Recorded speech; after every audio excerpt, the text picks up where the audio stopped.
Welcome to The Art of Being Unstoppable, the podcast where women from every walk of life come together to break barriers, embrace their power, and live life on their own terms. I'm your host, Vicki McDougall, and each week we explore inspiring stories, actionable strategies, and empowering conversations to help you step into your confidence, amplify your voice, and create a life without limits. No matter where you are on your journey, this is your space to grow, thrive, and become unstoppable. Welcome back, everyone, to another episode of The Art of Being Unstoppable. And today is a very special day. I have Te Youngblood here with me. She is a transformational and spiritual coach, and I couldn't be happier to have you here today, Te. Thank you for coming. Vicki, I am so excited. I've literally been talking about recording this podcast with you all month. So I am so excited about this. Oh, it's awesome. I'm so happy you're here. And you know what? This is going to be our last recorded podcast of May, going out for May being Mental Health Awareness Month. And it's something that's close to both of us that we, Mhm. have discussed before. And I think that the awareness is so important. So I'm hoping that if anybody hears this, listens to this, that they share it with somebody, they like and subscribe, and they follow both Tay and myself because we are here to help. And that's what we do. We support those in need, and mental health is no joke. And I think we all know someone, or we ourselves have struggled with some sort of mental health along the way in our journeys as women. So I really appreciate that you're here and you're doing this special episode with me because we have some Of great news coming course. up at the end of this podcast too. So let's jump in, and I'd like you to just, give us a little bit, tell us a little bit about yourself and what you do, and then we'll get into the bones of what brought you here. Of course. So as Vicki said, first and foremost, thank you again for having me here. My Mhm. name is Te Youngblood. I'm a transformation and spiritual coach. I have been coaching women for the last 8 years on a lot of different levels. And after going through my own transformative healing journey, I realized that one of the things that I wanted to do was lead in love and lead in light. And transformation for me is very near and dear to my heart. So I was just like, that is the best place for me to end up, to be able to share my gift, share my love, and share the guidance that I've been granted through my own struggles, my own mental health journey. And really just being able to share that with others has been phenomenal. And healing, wouldn't you say, like, isn't that part of the healing process is when you get to share and not feel like you're alone in your journey? Oh, absolutely. I think that it's I know that for some people it is hard to share what they've gone through. And there was a point where I also was like, do other people want to hear about this? Do I share this with other people to share with them that I'm on their same level? Or do I keep it to myself and like just hide those pieces away? And I think over the years, when I've talked to different women on all sorts of levels, about the different things that they're going through, whether it was helping them with their sexual desires, whether it was helping them move past trauma. It really was, how do I connect more with them? And the only way that I found that was really unique to everybody is sharing your story, sharing Mhm. what you went through, and letting them know that, yes, it's tough, but we can make it through and we can really move forward in our lives from this. I think that's like the most powerful thing any of us can do. Oh, amen to that, my friend, because honestly, I totally agree with that. And it's crazy because oftentimes we go within and we don't speak it. And Yeah. I know as a stylist for nearly 40 years of doing hair that if it wasn't for my my staff, like, that worked with me, alongside me, we Mhm. helped each other, we encouraged each other, we worked together so closely. But my clients would come in and share with me their stories. They Yeah. became like family. I got to Mhm. know them. I got to help them through what they were going through, as did they help me. Mhm. So it's that Absolutely. two-way street, right? Because when we actually say what we're feeling and what we're thinking or where we're stuck, that Mhm. gives someone that permission to not only give us their thoughts feelings and experiences, but also Mhm. their perspective, which oftentimes we're closed to. We're closed to that Oh, perspective yes. because we only see things one way. Absolutely. Absolutely. I completely So agree. being, I tell people yeah, all the time that's why I talk to other people because you never know what you don't know. mhm, And when you start yep. talking to people, you start to gain that insight. You start to gain that information, and it can change your perspective Oh, a lot on and a your lot of different trajectory. things. You, right? Like, because we could Exactly. be going down this place and we know that it's just not aligning, but we don't know why, and we don't know. Well, and if you're just doing it alone, you're not going to know. If you're not asking for, Exactly. if it's God, source, creator, whatever it is that you choose to believe in, if you're not asking for Mhm. some sort of guidance or from your Yeah. friend or from a coach or a therapist, you do feel like a solo person in this world of craziness and chaos that we live in. Mhm. Yeah, you do. You absolutely do. So tell me a little bit about kind of what brought you to this place in your life. Like, you know, as a coach, as coaches, we often have gone through things that people don't even know because we didn't share, or for whatever Mhm. reason we went through them, but that's what brought us and led us to this place to help others. So what's your story? Well, my story starts way, way back. When I was a young girl, I was molested. We won't go too much into that because that would be a whole trigger warning. But with that, I was made to believe that if I were to tell anyone that my family would be harmed. So for 3 years, as a young 5-year old, I kept this inside and didn't share it with anybody. And then I shared it with my sister, just like offhandedly. And again, we're young. And I tell Yeah, her this thing and I tell her not to tell anybody because I'm scared of what's going to happen. And then she tells my mom. And I know that this is not the case for everyone, but in my case, my mom believed me.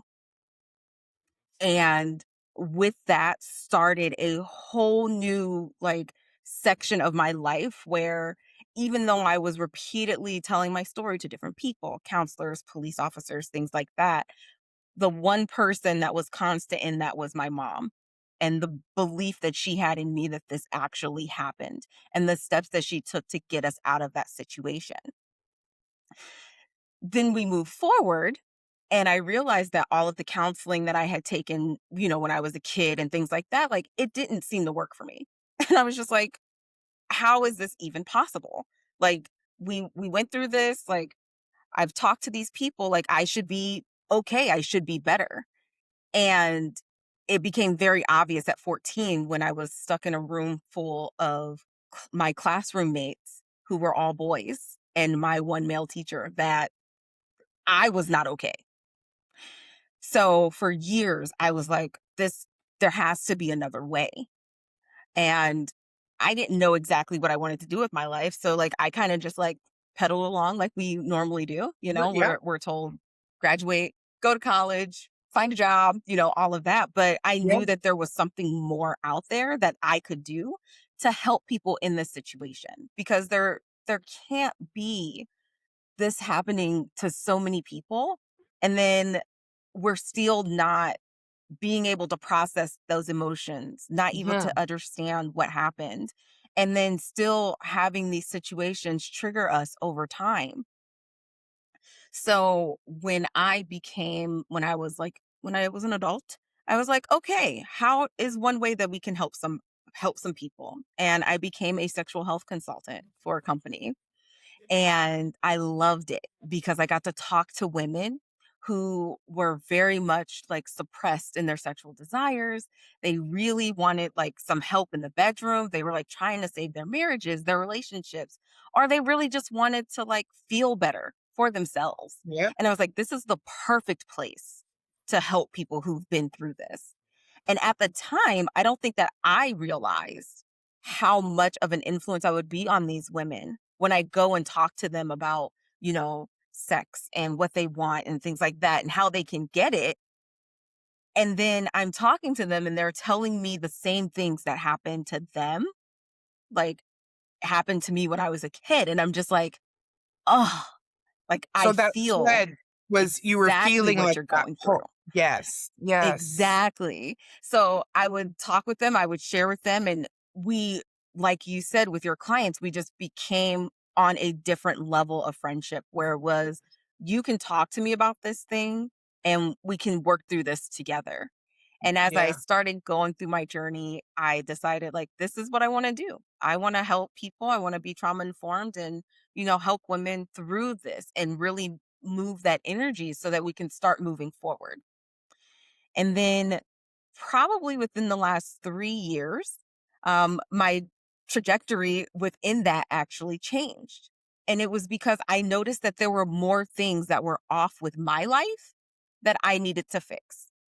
And it started with going through my divorce and getting into other relationships. And then I started to notice that my mood was different. I was angrier about everything. I couldn't stand my job. I just really was in a place where I was just like, I can't be happy for anything.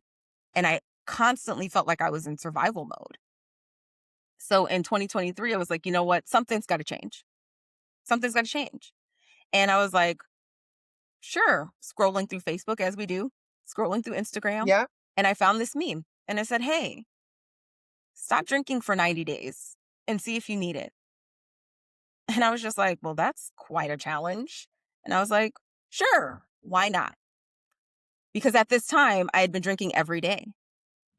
Like we had gone through the pandemic. I was at home, I was quarantined often, like it was Yeah. a mess. And when I tell you the amount of wine bottles that I had, like, sitting by my trash was like at the time, I was like, "This is a badge of honor." And now I'm looking back at it and I'm like, "I was in trouble, and I didn't even know it." And I remember it was brought up one time before I stopped drinking, and I was just like, "No, no, no, no, no, no, no, no. This isn't a problem. I'm fine. I got this." Right? Because I Well, was one of those people let's where I was like, let's circle back for a second. I just want to touch on something because "Sure. I've seen those memes. Heard those, stop drinking for 90 days, stop drinking for 30 days, whatever it is. Mhm. It doesn't mean you're an alcoholic, all of these things. But when I lost my parents, alcohol was my friend. Oh, We've always yes. been, had drinks or wine with dinner and, have parties. I mean, I grew up in that era where that's what we did all the time. Mhm. Yeah. Now I'm finding I'm shifting to a way different place because mentally I Yeah. see that it doesn't serve me the way I Mhm. want served in my life Yeah. because that's where we start to stuff our emotions now. Did you feel that way? Like, did you, when you looked at that and you made that shift, did you look at it like your mental health was affected? Like you said, you weren't feeling right. And did you Mhm. mask your feelings and emotions with alcohol? Is that part of was that part of the process for you? Well, I didn't think so, and I think that's the big thing. Before I saw that meme, I was like, "This isn't a problem." Yeah. Like, I can talk about my feelings. I can talk about whatever I need to talk about. And it Mhm. wasn't until I stopped and had a few months of, like, not drinking that I was like, "Holy shit." I don't know if I'm allowed to say that. You can. But I was just like, wow, like I didn't realize how much I was using alcohol to mask, how much Mhm. I was using it to numb. I didn't Yeah. realize because it wasn't something that I was just like, oh, I'm feeling good today. I'm going to have a drink. Oh, Yeah. like, oh, I'm quarantined again, going to have a drink. And then it was, oh, I'm angry at this situation. Let's have a drink. And it was always in the back of my mind, I'm going to deal with it later. And then later never came. Yes. And then I stopped drinking, and then I was like, "How did I do this for so long without realizing that's what I was doing?" And I think sometimes when we're in the midst of it, when we're in the midst of like, we really just don't want to deal with it right now. We don't want to deal with those emotions. We're just like, we do have that thought process of we'll fix it later. Yeah. We'll fix it Yeah. later. Mhm. And that And later can be years, for some, months, it can be. years, a Hmm. lifetime. Because Yeah, until you absolutely. actually ask yourself those questions, I don't think you can get the answer. No, it's very true. Like doing, being able to do that takes a different level of awareness that I Mhm. know that a lot of us feel that we don't have. And Yeah. sometimes it really just takes like one situation. Like, yes, I saw a meme, but I was just like, I just took that as a challenge. Like, I can stop drinking for 90 days. I got this. Whatever, Yeah. you know? And Yeah. then right before I stopped the challenge, right before I started the challenge, me and an ex got into a kerfuffle, if you will. And after that situation happened, I was like, I got off the phone with her. I was sitting there and I was just like, I need to apologize for what I said. I need to apologize. But I was like, I'm not in the right frame of mind because I was drinking to do Yeah. that. So I was like, well, I'll just do it tomorrow. And in that moment, I realized like, okay, maybe there's a little bit more of a problem here than I led myself on to believe. Yeah. And literally January 2nd of 2023 was the last time, like, was the first day of me not having a drink, and to my surprise, it didn't last 90 days. It lasted for a year, and I honestly can say that me and my partner were talking about this last night, and he looked at me and he said, "Where do you think you would be if you hadn't stopped drinking?" And I was like, "Sorry." I'd probably be in the same place. I would probably be in the same place. And quite honestly, when you're looking at yourself and looking at all of the changes that you've gone through in the last, this has been 3 years now, you literally look back and you go, damn, I did all that just by stopping one thing, like that I didn't realize was such a hindrance on my mental health. Mhm. And now I have a very different relationship with alcohol, a very different relationship. And it's because I started with that step. I started with just one thing. And you committed yourself to that one thing, which was not easy, but I Mm-mm. know you in talking to you that it's a challenge and I'm going to take this challenge on. And if I'm doing it, I'm completing it. Oh, absolutely. Like, it was so funny talking to, like, my friends and family and telling them, like, "Yeah, I'm gonna stop drinking for 90 days." And I really did have some people like, "Do you think you really drink that much?" And again, at the time, I was like, "No." But why not? Like, what can it hurt? What can Yep. it hurt? It's 90 Yep. days. Yep. And literally, I had a couple of people who actually did the challenge with me. They were like, "You know what? Really. I'm gonna go ahead and do this with you." And I was like, "Awesome." And then I have some people who are like, "I'm here in solidarity." Like, it's like, I can't do that, but you go right ahead. Which is And okay it was too, right? exactly. And it was hard. Like every day was like, I will tell you, like the first day I was like, all right, I got this. And then like the second day I was like, I ain't got this. I don't got this.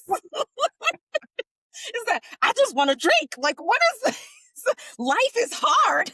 I want to do this. I don't want a life today. I don't want a life today. Right? I have to Yeah. make adult decisions. No, no, no. We're gonna put those on the back burner. Uh-uh. But it was But you like it was definitely a learning process. Like, and being I feel like people think that it's easy to stop these things and to change the things that you've been doing to help with your mental health. And quite frankly, like it isn't. It wasn't a cakewalk. But I did it because like you said, I was committed. I was Mhm. not going to let myself down again. And that's what I kept holding on to every day. Like, I made a commitment to 90 days. I'm doing it. And, I think that, again, like, that is amazing. I'm so happy that you did that for yourself because it's brought you to a different place in your life and a different clarity and a different mental state as well. Mhm. Oh, Because you yes. now see things a little bit differently than you saw them before.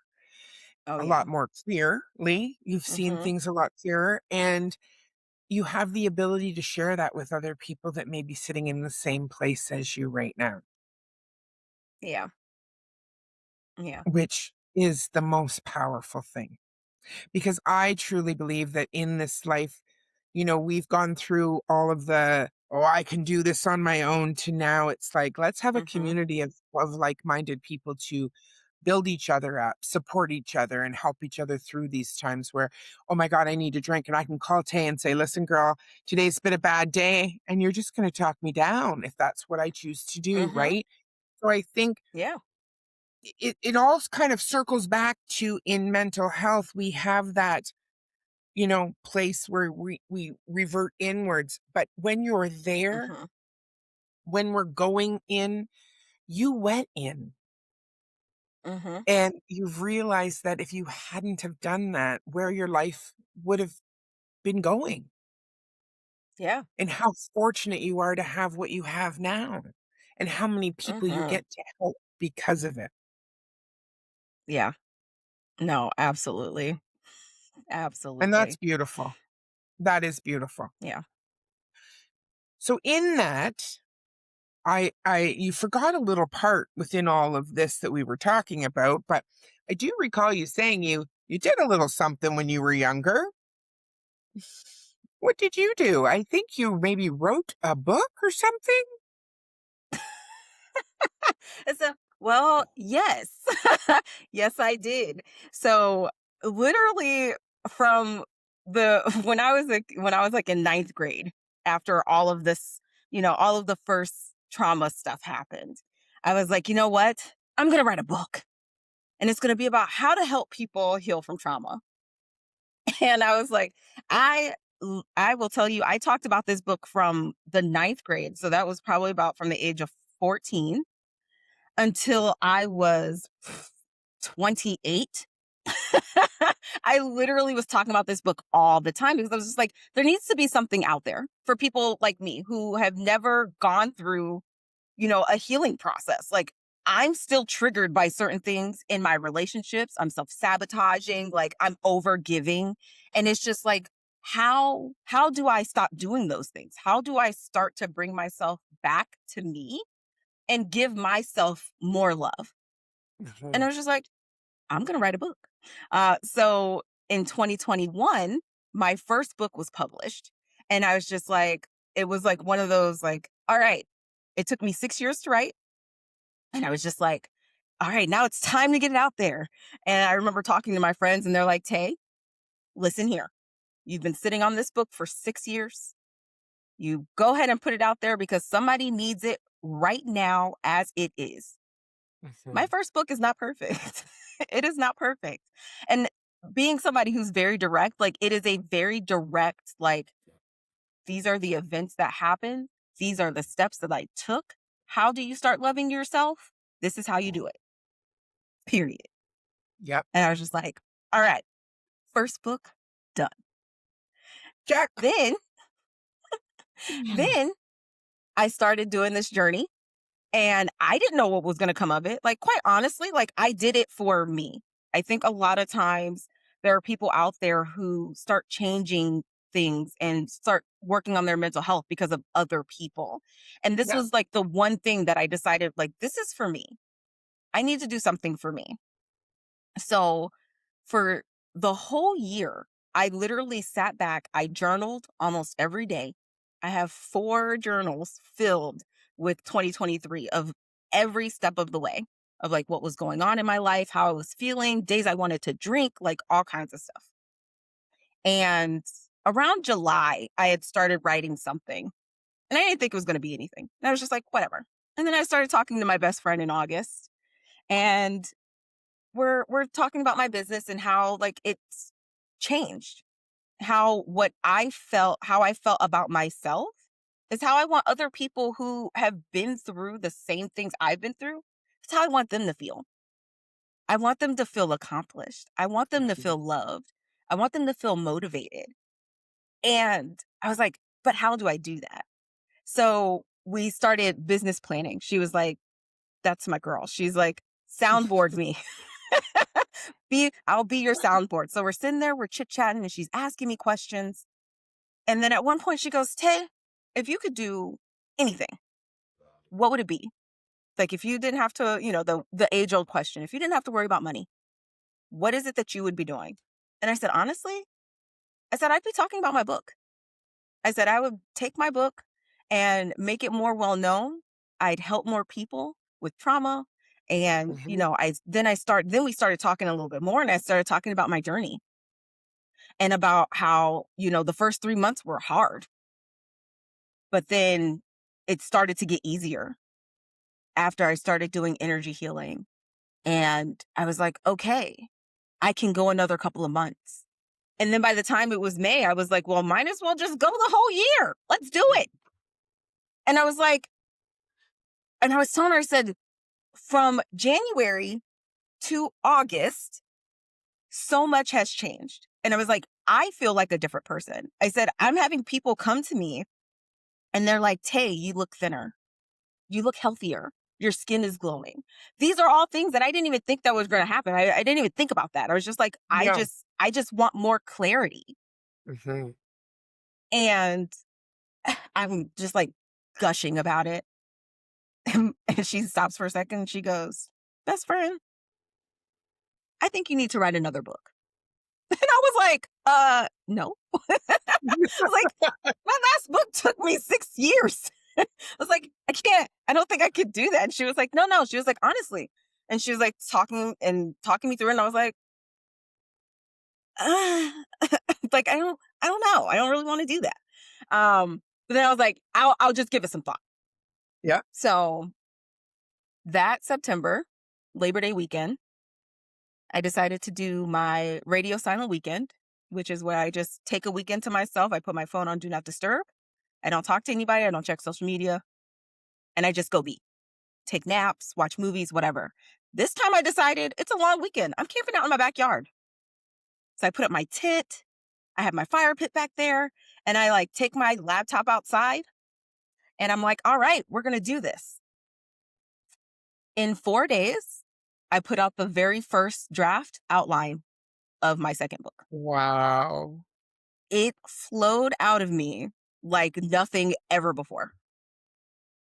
And then for the next 13 months, I proceeded to lay out every single thing that I worked on during that time, that came up for me during my healing, what triggers I had, how to help people overcome their triggers, what kind of things they need to start, really rethinking the habits that they have, rethinking their coping mechanisms.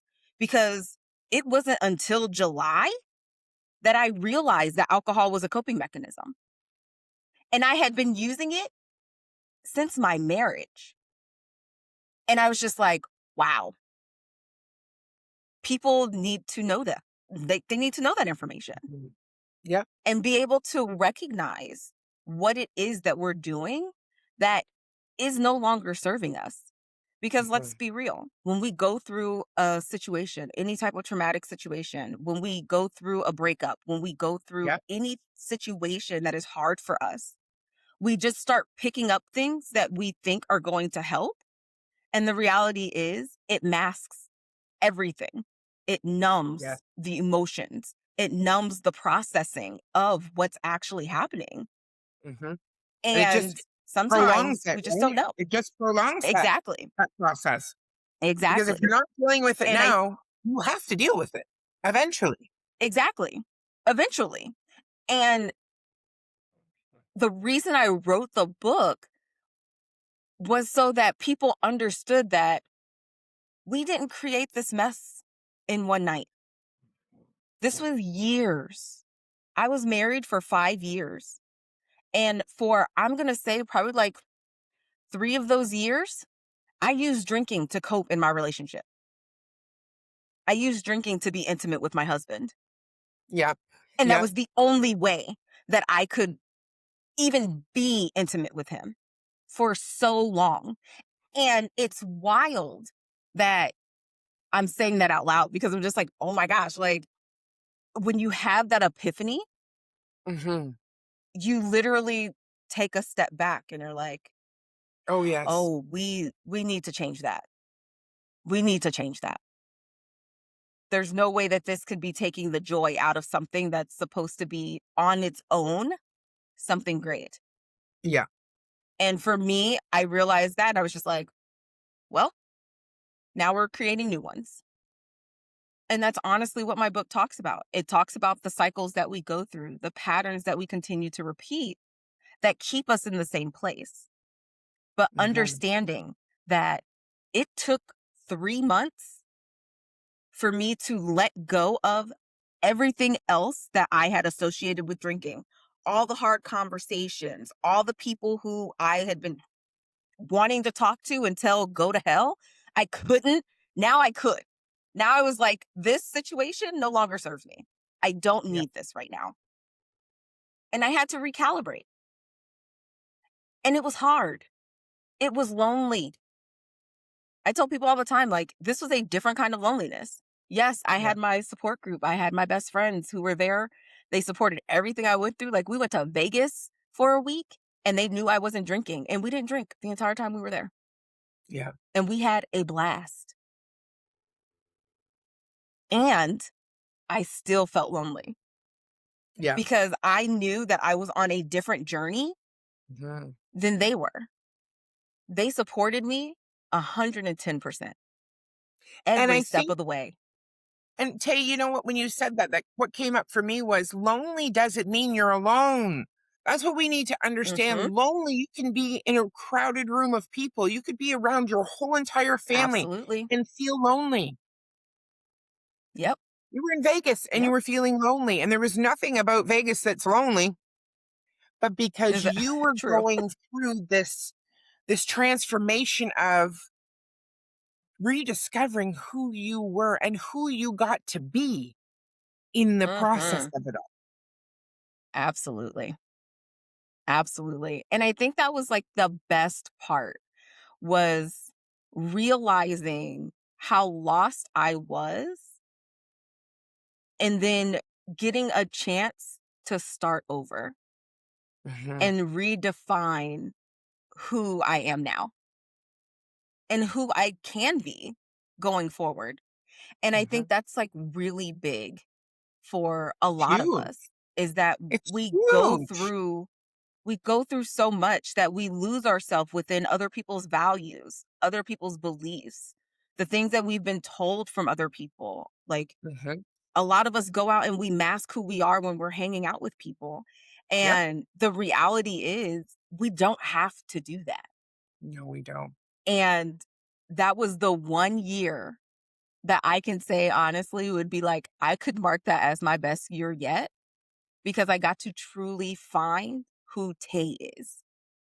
And I got to be that with everyone. And Yeah. sometimes it wasn't pretty. Sometimes No. it was not No. pretty.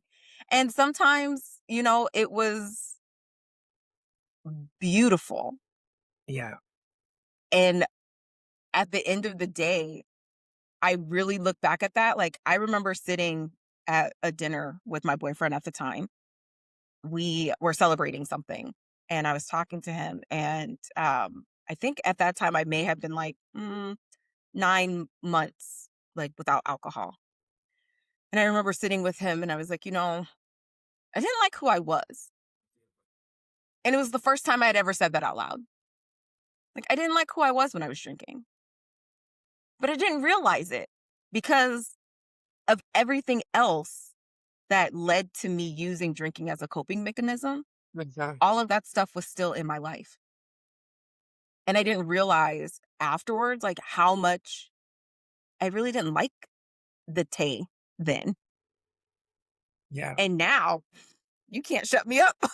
Like, so first of all, this is one of the best versions that people are going to get. And as Mhm, I continue to go forward, it's just going to be even more phenomenal. Like, I yeah, don't think people realize the new zeal that you get for life when you start to really gain clarity about your mental health, when you really start to become aware of where you want to go, who you are, who you want to be, and who you want to show up as. mhm. And I think Yep. that makes me grateful every single day. Like, I'm like, every day, people are going to get the best version of me. Now, are there still I days love that that. they don't? Sure, because we're human. Yeah, well, we're all living a human experience, right? Like, it is the truth. Exactly.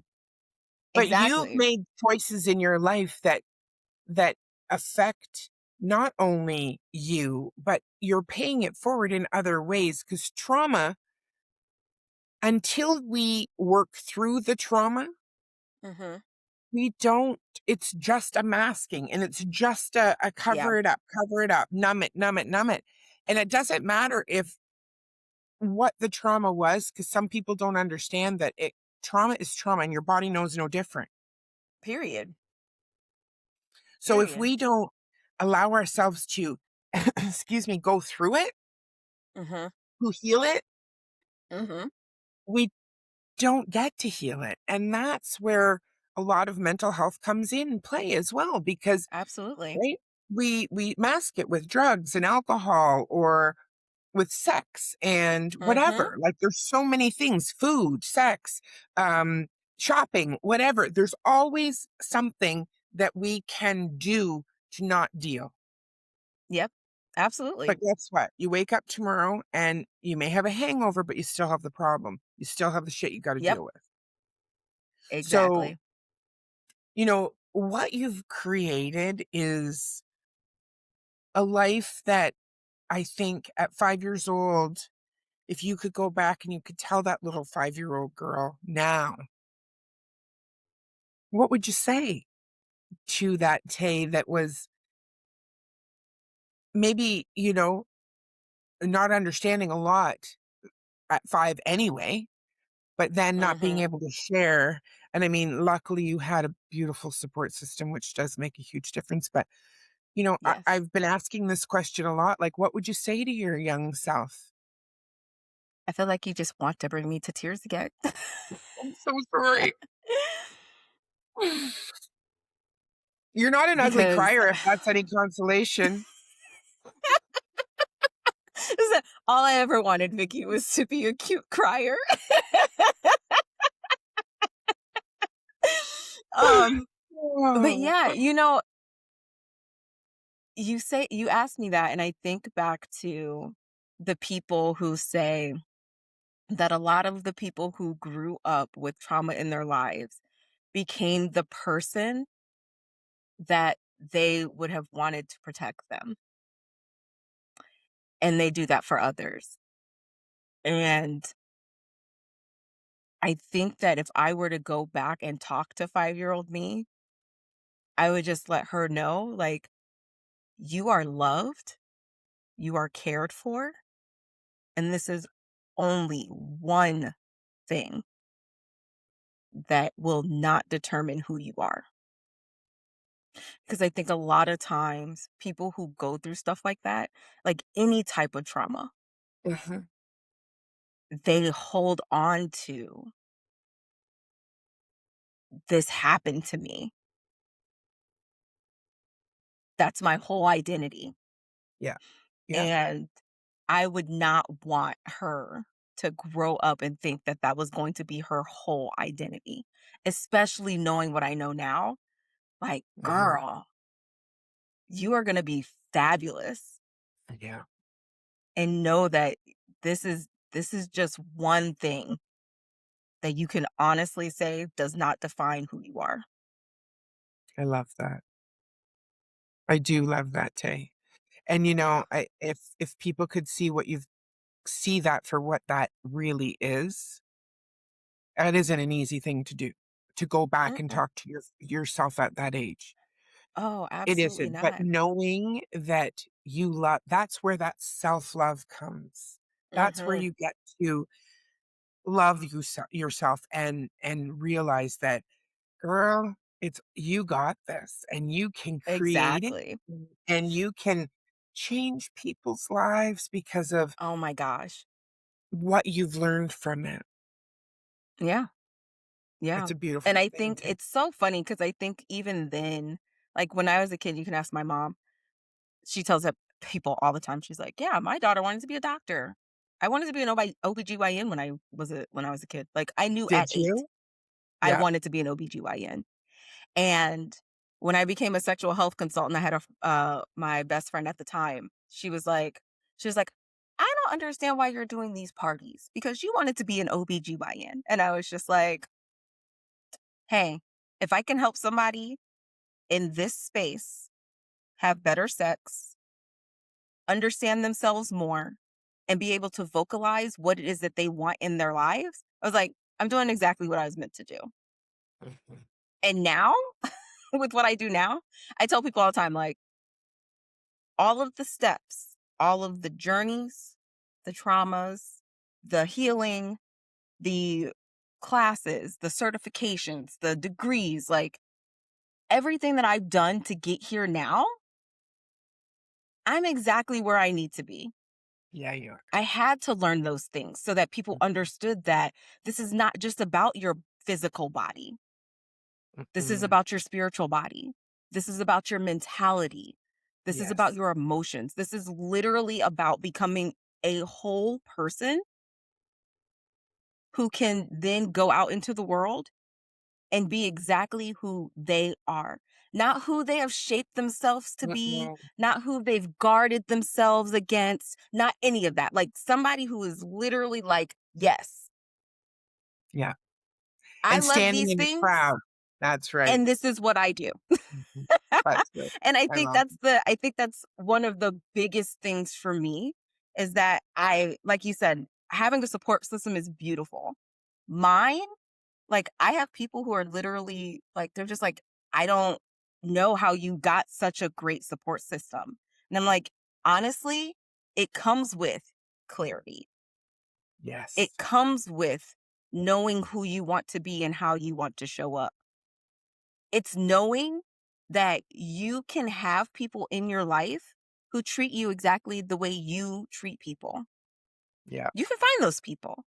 We Mhm. just Yes, have you can. to get out of our own way and Yeah. we have to very much focus on our mental health, our emotions, and really just say, okay, I want this thing. How do we get it? And just going. And that's right. And yes, and you know what? I love that. That is exactly what people need to hear because anything is possible. Tay turned her Absolutely. life of a tragic thing that happened into a honestly a beautiful story. And it's your story.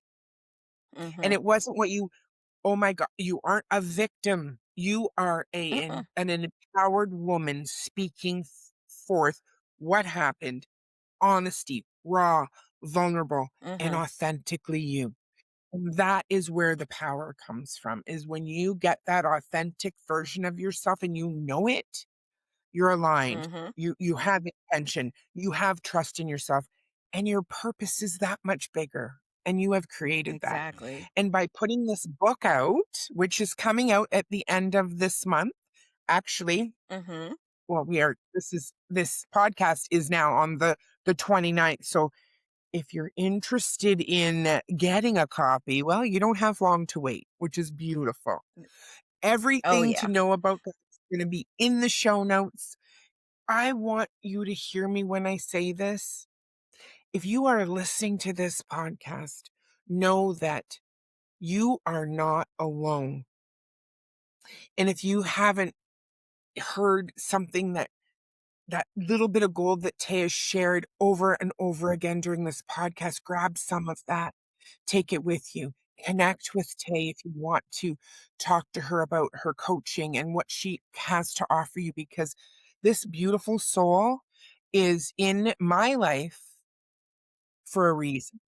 And I've brought her to all of yours for a reason. So please don't hesitate to reach out and share this episode with your friends. Subscribe, like, and share, because this woman needs to be heard.